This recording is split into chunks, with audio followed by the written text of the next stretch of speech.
السلام عليكم ورحمة الله تعالى وبركاته. الحمد لله رب العالمين والعاقبة للمتقين والصلاة والسلام على خاتم النبيين وعلى آله وصحبه وسلم أما بعد. உலகத்தை படைத்து பரிபாலித்து கொண்டிருக்கக்கூடிய இரட்சகன் அல்லாஹ்விற்கே எல்லா புகழும். மேலும் மக்கத்துக்கு ஒமான் மதீனத்து சீமான பெருமானார் ஸல்லல்லாஹு அலைஹி வஸல்லம் அவர்கள் மீதும் அவர்களை சற்றும் பிசகாது பின்பற்றிய உத்தம சத்திய சஹாபாக்கள், தாபிஈன்கள், தபா தாபிஈன்கள், நாதாக்கள், அக்குதாபுகள், வலிமார்கள், நாம் மற்றும் நம்மை சார்ந்த அனைவர்கள் மீதும் அல்லாஹ்வுடைய ஸலாத்தும் ஸலாமும் என்றென்றும் குன்றாமல் நின்றவட்டுமாக. அல்ஹம்துலில்லாஹ். தினம் ஒரு டாபிக்ங்கிற அடிப்படையில் இன்னைக்கு நான் பார்க்க இருப்பது நன்றியுணர்வு. நன்றியுணர்வு என்பது இஸ்லாமிய ஈமானில் ஒரு பங்கு என்பதாகத்தான் சொல்லி காட்டுறாங்க.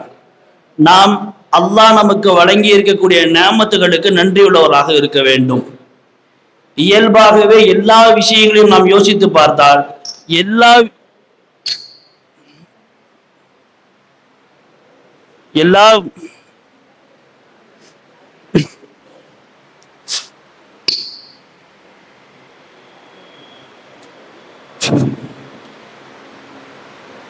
அல்ஹம்துலில்லாஹ்.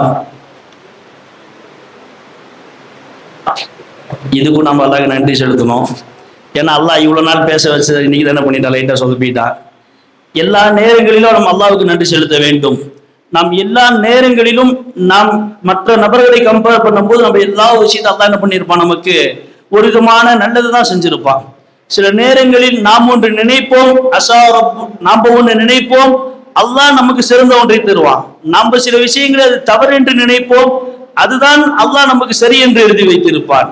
எல்லா விஷயங்களிலும் நமக்கு அல்லாஹ் சுதந்திரமான ஒரு வாழ்க்கையை தந்திருக்கிறான், நல்ல சுகபோகமான ஒரு வாழ்க்கையை தந்திருக்கிறான். மற்ற எவ்வளவோ நபர்கள் கண்ணு தெரியாத நபர் இருக்கிறாங்க. அல்லாஹ்வுடைய நிஅமத்தை நினைத்து நாம் எப்போதும் அல்லாஹ்வுக்கு நன்றி செலுத்துவதாக தான் இருக்க வேண்டும். நன்றி செலுத்துவது என்பது ஈமானில் ஒரு பங்கு. நன்றி செலுத்துவது அல்லாஹ்வுக்கு செய்ய வேண்டிய கடமை என்பதாக சொல்லி காட்டுறாங்க. வெறுமனவே அல்லாஹ்வுடைய இபாதத்துக்கு, அல்லாஹ்க்கு செய்ய வேண்டிய ஃபர்லான தொழுகை அது கட்டாயம் செஞ்சுதான் ஆகணும். அல்லாஹ்வுடைய கடமை அது செய்யறதுனால அல்லாஹ் செஞ்சுதான் ஆகணும். ஆனா அல்லாஹ் நன்மை தராம போயிடுவானா? அவனுக்கு செய்ய வேண்டிய கடமை தான், செஞ்ச நன்மை எல்லாம் போயிருமா? அவனுக்கு செய்ய வேண்டிய கடமையாக இருந்தாலும் அதுக்கும் அல்லாஹ் கூலி தரத்தான் செய்வான். நம்ம வேணா என்ன பண்ணலாம், நம்ம கூலி தந்ததுக்கு அப்புறம் நீ செய்யறது, நான் தான் உன்னை படைச்சேன், நீ எனக்கு செய்யறது எனக்கு என்ன வழிபட்டுதான் ஆக வேண்டும் என்பதாக நாம் இருக்கலாம். அல்லாஹ் அவன் தான் நம்மளை படைச்சான். அவன் படைத்து அவனுக்கு கட்டாயவனாக நாம் வணங்க வேண்டும். இருந்தாலும் அந்த வணங்குதலுக்கும் அல்லாஹ் நமக்கு கூலி தருகிறான். அதே போல என்ன பண்ணோம், எல்லா விஷயங்களிலும் அல்லாஹ் எல்லா விதமான நலவுகளையும் நமக்கு தந்திருக்கிறான்.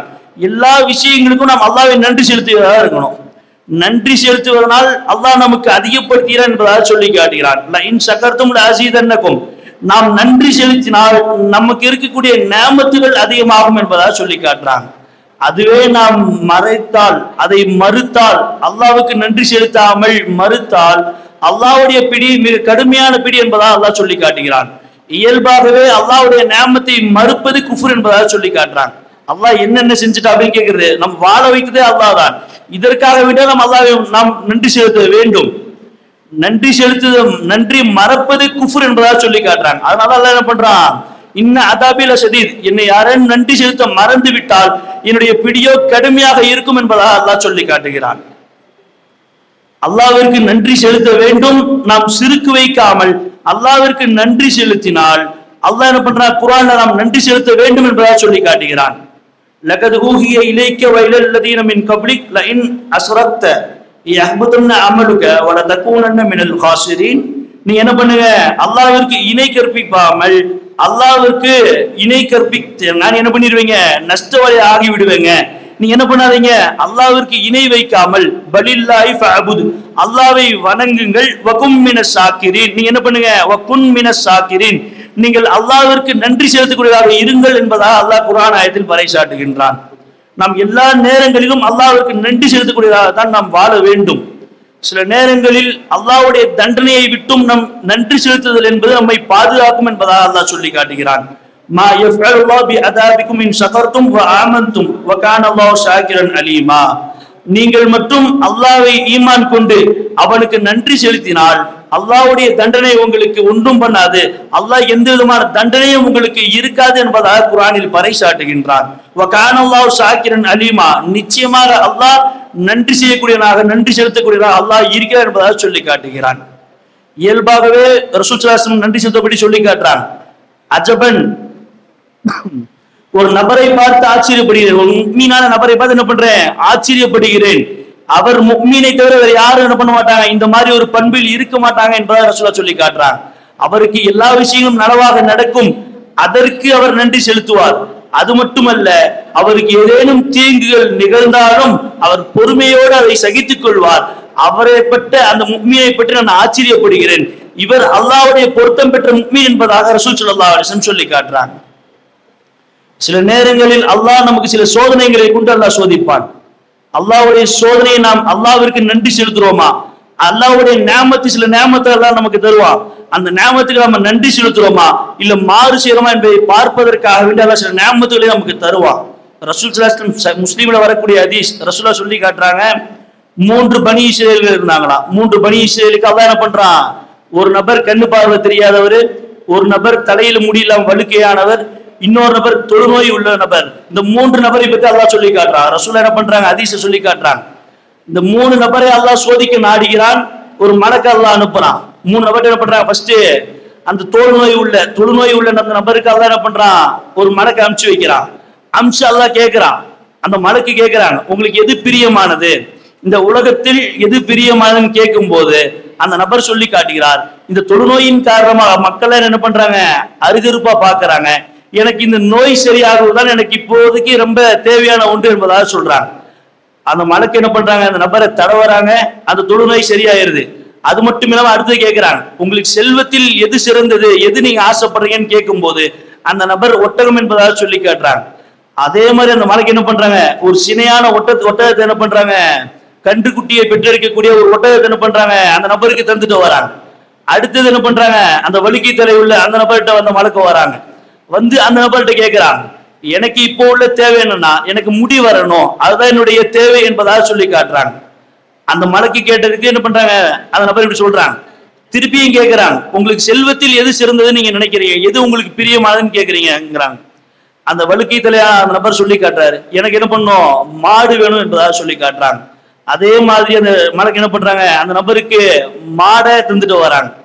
அடுத்தது அந்த கண்ணு பார்வை தெரியாத நபர்கிட்ட வந்து என்ன பண்றாங்க, திருப்பியும் அந்த மலைக்கு கேட்கிறாங்க, உங்களுக்கு இப்ப என்ன தேவை அப்படின்னு கேட்கிறாங்க.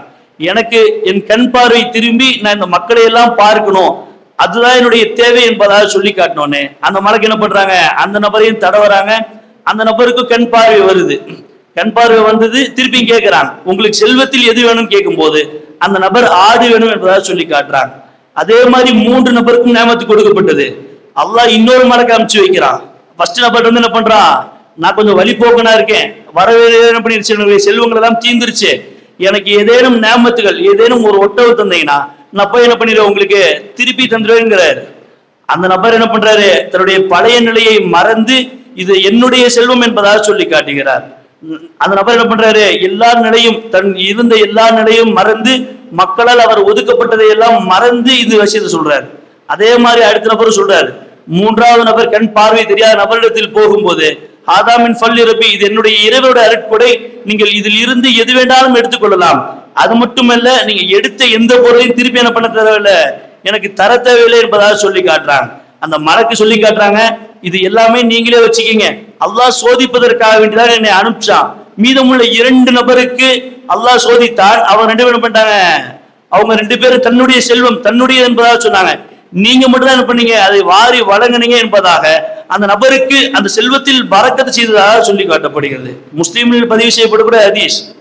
வேறுபட்ட சில நேரங்களில் அல்லாஹ் நம்மை சோதிப்பதற்காக வேண்டியும் சில நியமத்துகளை தருவான். பிற நபர்களுக்கு நாம் பழைய நிலையை மறவாமல் நம் நல்ல அமல்களை செய்து நன்றி உணர்வுள்ளவர்களாக வாழ்ந்து மறையக்கூடிய நல்ல நசீபை அல்லாஹ் நம் அனைவருக்கும் தர வேண்டும். அஸ்ஸலாமு அலைக்கும் வரஹ்மத்துல்லாஹி தஆலா வபரகாத்துஹு.